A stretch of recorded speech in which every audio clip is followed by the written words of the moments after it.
Liberal leadership candidate Justin Trudeau explaining remarks he made late last week, calling the gun registry a failure. Now he's trying to explain what he meant. Opponents are accusing him of a flip-flop. Well, we'll find out how it plays out in the race, because today Vancouver MP Joyce Murray formally joined Mr. Trudeau to become one of 5 official candidates in the Liberal race. There are 9 candidates in total going for the Liberal leadership, 5 officially now.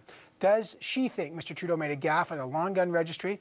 And why does she have controversial policies? She's talked about legalizing pot and, of course, cooperating with other progressive parties in certain ridings. Joining me now to find out what she stands for, Liberal Party candidate, Member of Parliament for Vancouver Quadra, Joyce Murray. Good to see you. Good to see you too, Evan. Let's start with the Trudeau stuff and we'll move along.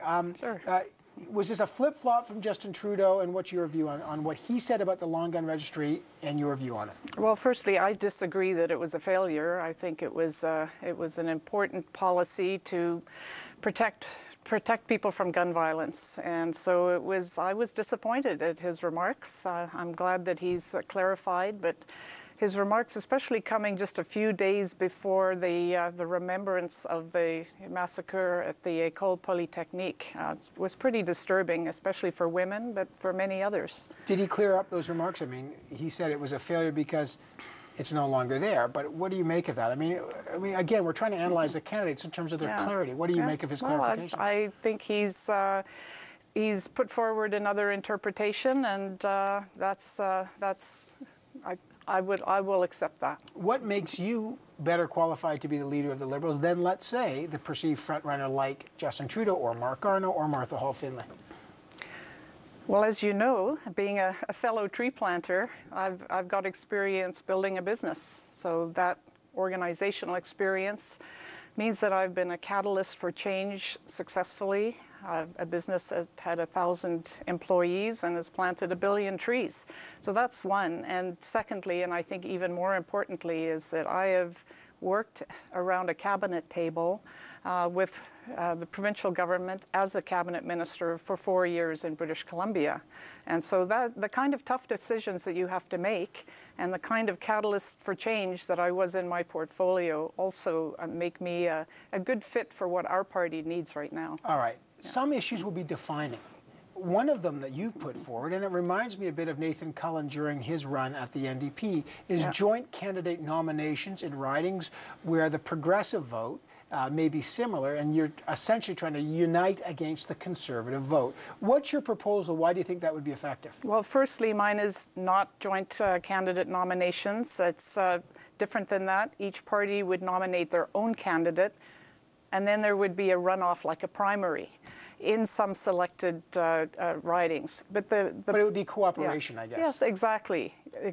And I think the kind of damage that Stephen Harper is doing to our country, to our reputation on the world stage, to our democracy with the secrecy and over-control and alleged election fraud, to the mismanagement of the economy, and especially dear to my heart and many Canadians' heart is the undermining of our environmental safety net.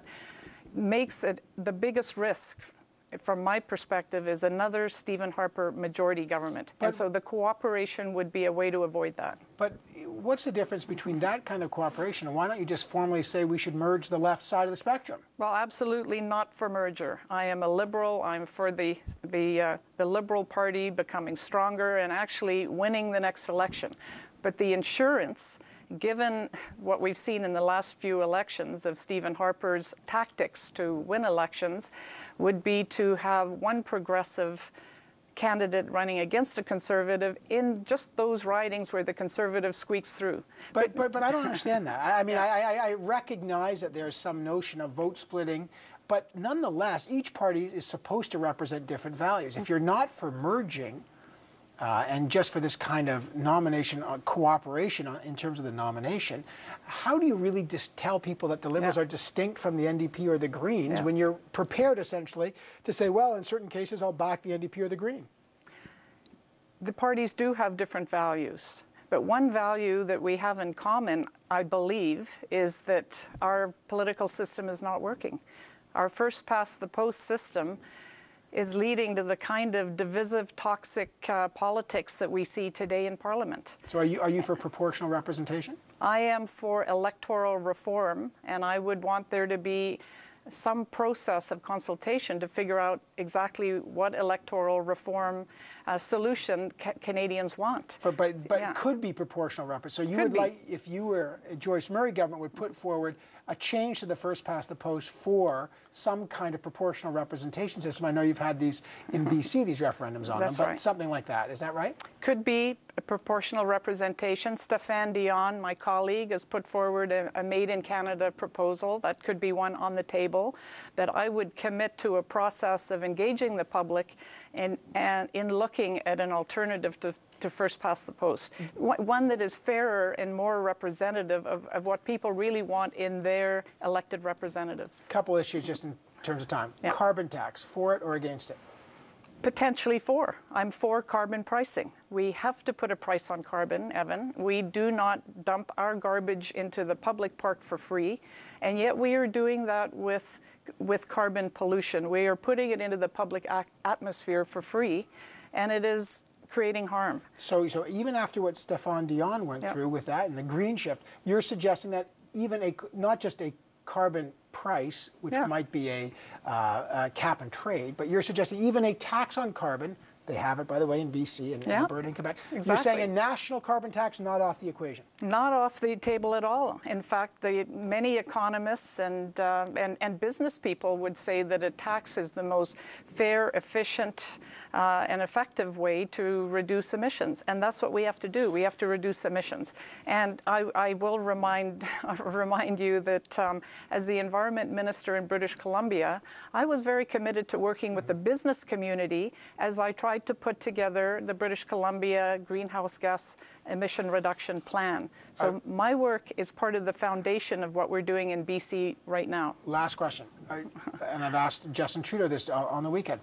You are for legalizing and taxing marijuana, is that right? That's correct. Yes, I'm for legalizing it because that's the only way you can actually regulate, control, and tax and take it out of the hands of the criminal gangs. All right, we'll have more conversations with the Liberal candidates, but Joyce Murray coming up. I want to thank you for dropping by, and of course, this is the first day Joyce Murray officially joins the race today, and you'll be rolling out more of your platform as this race continues. Good to see you on the program. Absolutely, and a fellow tree planter, good to talk with you, Evan. That's right, anyone that plants trees, always welcome anywhere, really. Joyce Murray, MP from Vancouver Quadra, and now candidate for the Liberal Party leadership. And a reminder, she's one of 9 candidates in the Liberal leadership race. Let's take a look at who else is throwing their hat into the ring. Now, we haven't had all of them on because you have to pay about, what is it, $70,000 to formally get in. So as we find out who actually comes over and pays the $70,000, Ottawa lawyer David Birchie, Vancouver lawyer Alex Burton, Toronto lawyer and Professor Deborah Coyne, MP and former astronaut Mark Garneau, former MP Martha Hall-Finley, who's been on the program, retired Lieutenant Colonel and businesswoman Karen McCrimmon, of course Joyce Murray, who's with me now, Toronto lawyer George Takash, and MP Justin Trudeau. The official candidates who have paid their bills and are set to go are Martha Hall-Finley, Deborah Coyne, Mark Garneau, Justin Trudeau, and now Joyce Murray. All right, coming up on Power and Politics, another showdown over the budget implementation bill. Is the government leaving enough time for debate? We have some time for debate with James Rajat, Peggy Nash, and Ralph Goodale. They're standing by. Stay with us.